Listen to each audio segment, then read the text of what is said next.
de esas cifras es que tenemos una breve introducción, porque bueno, según la Fundación Fundapro, justamente, este mes de mayo cerró con 42 homicidios, lo que lo convierte en el mes con más asesinatos desde que se tienen estadísticas, desde 1980.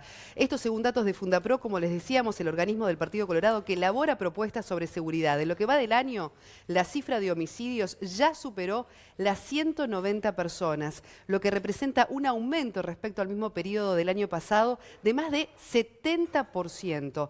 El ministro del Interior, Eduardo Bonomi, señaló que este incremento en el número de homicidios se debe en buena medida a los llamados ajustes de cuenta, que ya representan casi 6 de cada 10 asesinatos. Sin embargo, también la violencia se cobró la vida de varios trabajadores y en los últimos días el homicidio de un comerciante en Salto y de la cajera de una estación de servicio en Neptunia llevó a que vecinos se volcaran a cortar rutas en reclamo de más seguridad. ¿Cómo se explica este aumento de los homicidios? ¿Cuál es el camino para revertir esta tendencia? Lo que ya conversamos a esta hora con nuestro invitado, Guillermo Maciel, director de Fundapro. Doctor Bienvenido. Maciel, ¿cómo le va? Buen día, Bien. Soledad, buen día, Cristian. Gusto Bien. estar con ustedes. ¿Con qué datos trabajó el observatorio para elaborar precisamente esta estadística que da a conocer? Este año estamos cumpliendo 10 años de la Fundación Propuestas y del Observatorio y venimos con la misma metodología que tiene que ver con el relevamiento de todos los medios de prensa, orales, escritos, televisivos, y de ahí vamos recapitulando a nivel nacional aquel delito que no tiene subregistro, aquel delito que siempre aparece, que en este caso es el homicidio. Siempre que hay un homicidio se transfiere a que algún medio público o medio privado de prensa lo publica de alguna manera. Entonces, de ahí vamos recopilando esa información. Pero además están los datos del propio Ministerio del Interior. Por supuesto, que es con lo que nosotros vamos comparando y cotejando. Lo que nos puede ocurrir es que registremos alguno menos, que nos comamos algún homicidio que sale en la prensa y no lo vemos, o que muchos casos de homicidios a veces no se publican porque es alguna persona que quedó herida gravemente, internada en CTI de repente y fallece a veces al mes, a veces a los pocos días y no se retoma esa noticia. Entonces, generalmente las cifras nuestras están un poquito por debajo de los datos oficiales. Pero igual el panorama que estamos viendo es realmente muy poco alentador, ¿no? Maciel, ayúdanos a entender la dimensión de estar dando una cifra que implica 42 homicidios en un solo mes en un país como el Uruguay de 3,5 millones de habitantes. Sí. ¿De qué estamos hablando cuando hablamos de esta cifra que además nos coloca frente a la región también en una situación, ¿verdad?, de emergencia, podemos decir? Sí, la Organización Mundial de la Salud, cuando hablamos de este tipo de cifras, dice que estamos frente a una epidemia de homicidios. Ya con esa palabra nos conmueve bastante. Como tú bien señalabas, 42, 43 creo que estamos ajustando los números. En mayo significa que jamás en la historia de nuestro país hubo tantos homicidios. Y es más, si comparamos este año con el año pasado, en los 5 primeros meses, este año fueron 190, el año pasado 111. El crecimiento es realmente exponencial y no arranca desde el 1 de enero, sino que si vemos noviembre y diciembre del año pasado, también habían crecido los homicidios.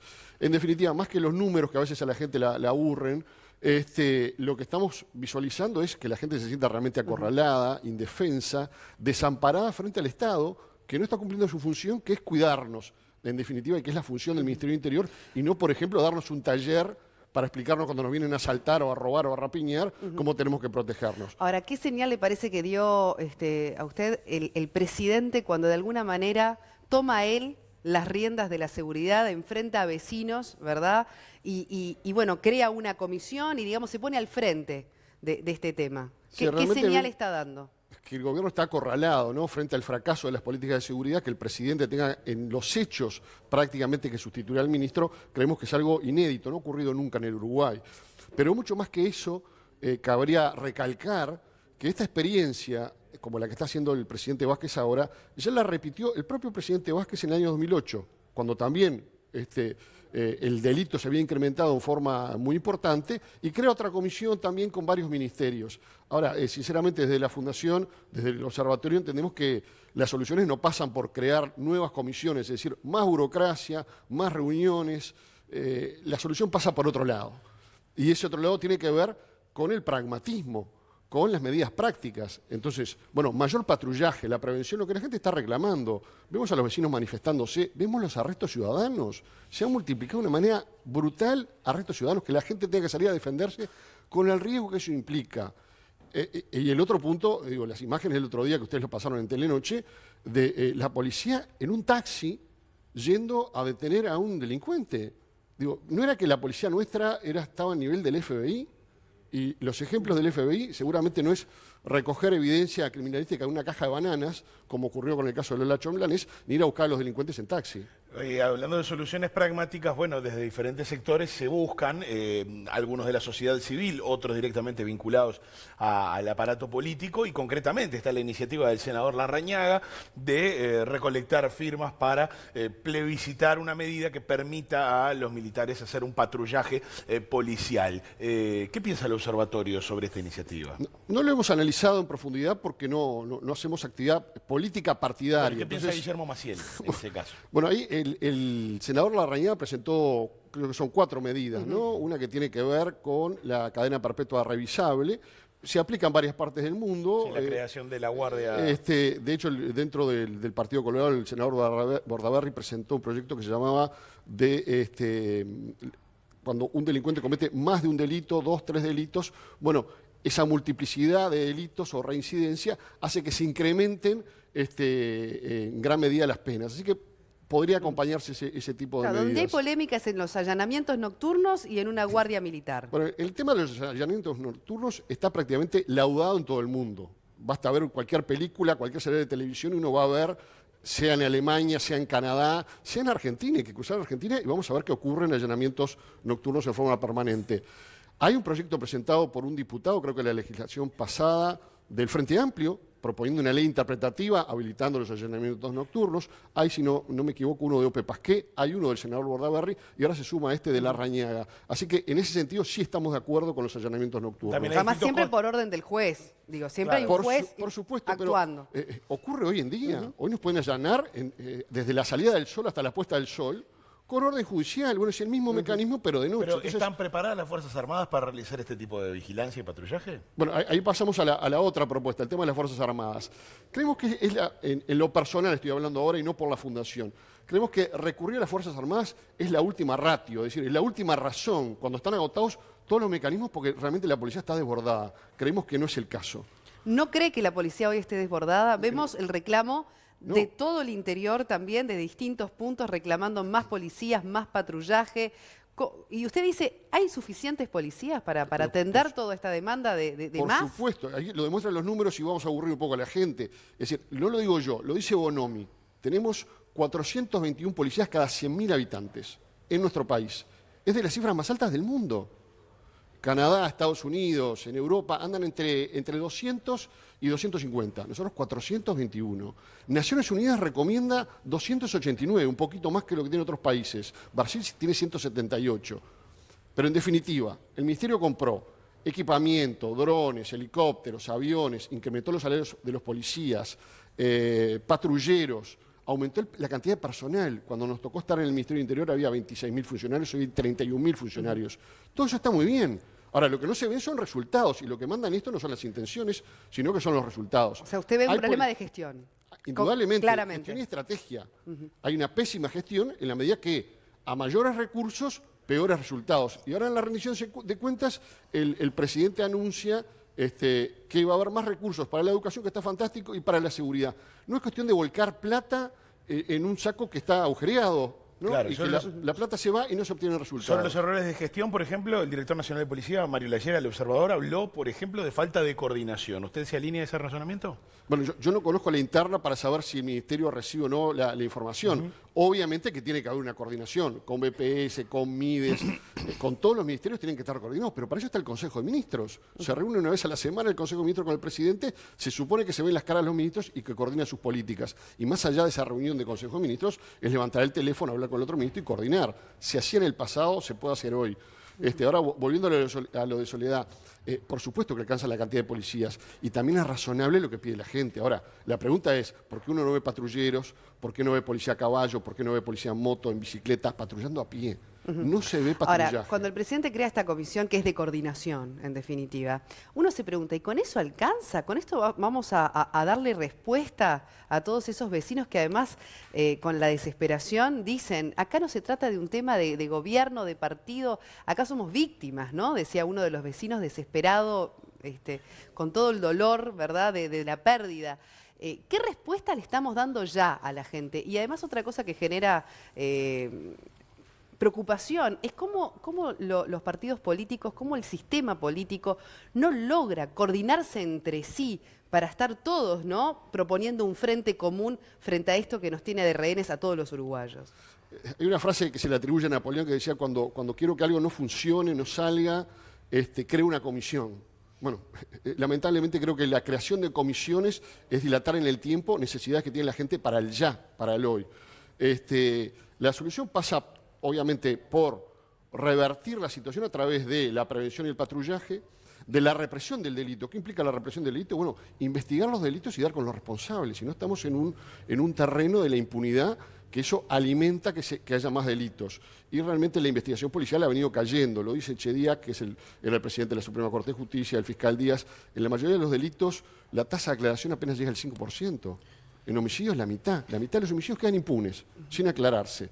Y lo tercero tiene que ver con la rehabilitación de la gente que va presa. Si salen por año, como dice el comisionado parlamentario, 6.000 reclusos, y de los 6.000 que salen, 4.000 vuelven a la cárcel porque son reincidentes, bueno, estamos fallando en la rehabilitación. El Ministerio tiene un presupuesto de 900 millones de dólares. No ha podido mejorar la rehabilitación, no ha podido mejorar la investigación, no ha podido mejorar el patrullaje. Ahí es donde estamos con problemas. Más allá del relevamiento de datos, hemos charlado en otras ocasiones y el cometido del observatorio también tiene fines constructivos, digamos, de aportar a la discusión sobre este tema. Concretamente, ¿qué es lo que cree que hay que, no sé si que hay que hacer, pero sí que poner sobre la mesa de aquí en más para cambiar esta situación? La oposición presentó en las reuniones que hubo de seguridad con el presidente más de 50 proyectos de ley, de diferente índole. Seguramente algunos pueden estar equivocados, no van en sintonía con lo que piensa el gobierno. Ahora, de los 50 proyectos que presentó la oposición en su conjunto, no se trató ninguno. Se trataron solo 4 o 5 que presentó el gobierno y que, sinceramente, no apuntaban a combatir la inseguridad. Es decir, aprobar el nuevo Código de Procedimiento Penal, que ha resultado en algo que no ha beneficiado o mejorado la seguridad pública, normativas sobre las empresas de seguridad privada y más beneficios para quien comete un delito. Entonces, el camino obviamente no ha sido el adecuado. Pasa por tratar algunos de esos proyectos de ley y, como tú bien señalabas, la Fundación se llama Propuestas. Los informes no son críticos, sino son de crítica constructiva, donde se hace un relevamiento de los datos y se nos muestra cuál es la realidad, cómo venimos. Lamentablemente venimos mal, aunque vamos a dar una buena noticia dentro de este panorama horrible. 4 días de junio, un solo homicidio. Entonces, una buena noticia en este panorama que venimos tan terrible, bueno, algo mejoró, por lo menos en estos primeros 4 días. Volviendo a tu pregunta, dentro de esas propuestas, bueno, ver qué ha hecho la gente, qué han hecho los países y qué han mejorado la seguridad. Entonces vemos, por ejemplo, una ciudad como Nueva York, donde tenía índices de 2.000 homicidios. Sí. Tolerancia cero Nueva York, ¿no? Eso fue lo que aplicó, digamos, Giuliani. Si podemos hacerlo de forma muy gráfica, algo que estaríamos muy lejos de aplicar en este país. La Llera decía en ese reportaje, bueno, lamentablemente las leyes no se cumplen y no hay voluntad de cumplirlas. Bueno, ahí tenemos un problema enorme. Hay que cumplir las leyes. Entonces, si hay un código penal y si hay una ley de faltas, y está demostrado en otros países, en otras ciudades, donde combatiendo los delitos menores, a la larga se evitan los delitos mayores, bueno, está la experiencia, vamos a aplicarla a ver qué resultado está, qué resultado da. Ahora, justamente la Llera lo que puso sobre el tapete fue un poco que los policías no se sentían con las garantías muchas veces para poder accionar. Vázquez también dijo que en ese sentido estaba presentando el proyecto de ley para dejar, ¿no?, blanco sobre negro el tema de las potestades de los policías a la hora de actuar. ¿Cree que está también pasando eso? ¿El policía se siente atado de manos a la hora de combatir la delincuencia? Sin lugar a dudas, porque las normas no están claras. De ahí que el proyecto que acaba de enviar el Poder Ejecutivo al Parlamento lo compartimos plenamente. El 99, el 100% de las normas que están previstas en ese proyecto que envió el Parlamento con, creo que el visto bueno de la Suprema Corte de Justicia, del fiscal de Corte y obviamente del ministro Bonomi, llegó al Parlamento. El tema es que sigue en el Parlamento y tengo entendido que no hay mucha voluntad política de votar algunos de los artículos o de modificarlos, cuando el sentido del proyecto es bien claro a corregir esas normas que contribuirían. Volviendo al ejemplo que te quería mencionar de la ciudad de Nueva York, no era solamente tolerancia cero, porque la tolerancia cero iba adentro de un paquete que incluía también medidas sociales. En barrios muy conflictivos no alcanza con que yo ponga un policía en cada esquina, sino que lo que tengo que hacer es, con recursos presupuestales que el Estado hoy sí tiene, por ejemplo, si vamos al barrio Marconi o vamos a Casaballe. Casaballe es el que registra mayor índice de homicidios. No lo arreglo poniendo más policías. De hecho, hay pago a 24 horas y sigue existiendo la mayor cantidad de homicidios. Tengo que hacer una fuerte inversión social. ¿Qué implica? Centros educativos, centros polideportivos, calles, avenidas, iluminación, limpieza, mejoras en el barrio y tratar de sacar básicamente a los jóvenes que no sean captados por la delincuencia y que tengan otro ámbito que incluso hasta a veces sustituye a la familia que no la tienen constituida. El tema de la marginalidad, ¿verdad? Bueno, se habrá dado para discutir todas las declaraciones de la Llera en su momento, la entrevista con Gabriel Pereira, que también hablaba de eso, ¿no? De un sector de la sociedad a tal punto excluido que hasta tienen idioma propio, ¿no? Cuando a veces uno va a medidas urgentes, piensa enseguida en las penas y está siempre esa discusión de que en realidad el tema social, que a veces parece como que, bueno, faltan años para solucionarlo, sigue siendo fundamental esa inversión en lo social contra la marginalidad. Exactamente, es que no se contraponen, es decir, justamente se acompañan y se apoyan. Es decir, la represión del delito tiene que ir acompañada de las mejoras de las condiciones sociales para que los derechos humanos de los ciudadanos que viven en determinadas condiciones que generalmente son de mayor pobreza, de mayor indigencia, mejoren y tengan las condiciones para que sus hijos por lo menos no sigan en el mismo camino que siguen algunos que los llevan al camino de la delincuencia. Ahora, lo que no se puede creer también de la actualidad, que es lo que a todos nos deja absolutamente estupefactos, es el grado de violencia, ¿no? El matar a alguien para robarle una cartera y darle una puñalada, es decir, ¿cómo se hace como sociedad para poder contra eso, ¿no? Hay que cortar con el vínculo de la impunidad y la justicia, que también van de la mano. Es decir, justicia para las víctimas, impunidad para el delincuente. Si no se aclaran los delitos, como hoy te decía, el 50% no se aclaran. El año pasado hubo 283 homicidios, 141 quedaron impunes. Entonces, si el delincuente se acostumbra a matar, y a veces pasa cuando se menciona, bueno, fueron ajustes de cuenta, un error que dice la gente, se está matando entre ellos, bueno, uno menos, bueno, todo eso es un gran disparate. Primero porque son uruguayos que se están muriendo, así sea un delincuente, tiene una familia, tiene una madre, una hermana, hay situaciones familiares que también existen ahí. Y ese presunto ajuste de cuentas o muerte entre delincuentes lleva a que esas personas se acostumbren a matar. Hoy se matan entre ellos, mañana matan a cualquier otra persona en cualquier otra parte del territorio nacional. Y por nada. Por último, estaba revisando las estadísticas de homicidios de la propia Fundación y si bien la tendencia va en aumento desde el 85 en adelante, con algunos picos medio altos, por ahí por el 98 hay un pico medio alto, en el 93, 94 también, especialmente a partir de 2012, 2013 es que de golpe y si tratamos de ver la gráfica, ¿en qué se puede fundamentar? Bueno, ahí la explicación que nosotros tenemos, no quiere decir que sea la válida, pero la explicación que nosotros tenemos es la reforma policial que efectuó el ministro de Bonomi y el Ministerio del Interior. Se eliminó la Dirección de Investigaciones de la Jefatura de Policía de Montevideo. Era una unidad que funcionaba muy bien, que aclaraba los delitos, y se optó por otro modelo, que era el modelo de distritos. Y los investigadores que estaban en la Dirección de Investigaciones fueron distribuidos en 4 distritos. Dividir una dirección de investigaciones de detectives, como uno ve en las películas, creemos que no fue el camino más conveniente, porque esa dirección de investigaciones no solamente investigaba delitos, sino que los nuevos investigadores, los nuevos policías que salían de la Escuela Nacional de Policía y iban a la dirección de investigaciones, eran formados, eran capacitados, aprendían de la experiencia de sus mayores.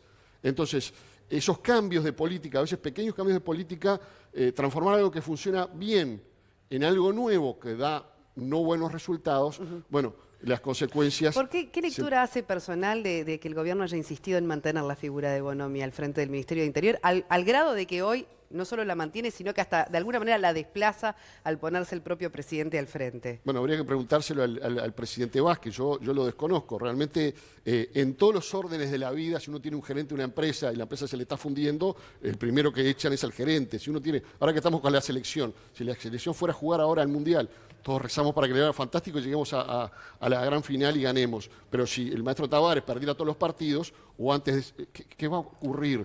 Van a echar al maestro Tavares. Bueno, acá tenemos un ministro que no logra obtener resultados, que lleva 8 años de gestión y cada vez estamos peor, y el ministro sigue en el cargo. No es solamente el ministro, no me refiero a la persona Bonomi, me refiero al cargo del ministro. Es el ministro y su equipo, ministro, subsecretario, director de la Policía Nacional, no dan en la tecla, no han logrado resultados. Doctor Guillermo Maciel, director del Observatorio de Fundapro, muchísimas gracias por esta presencia en el Gracias a ustedes Uruguay. por la invitación.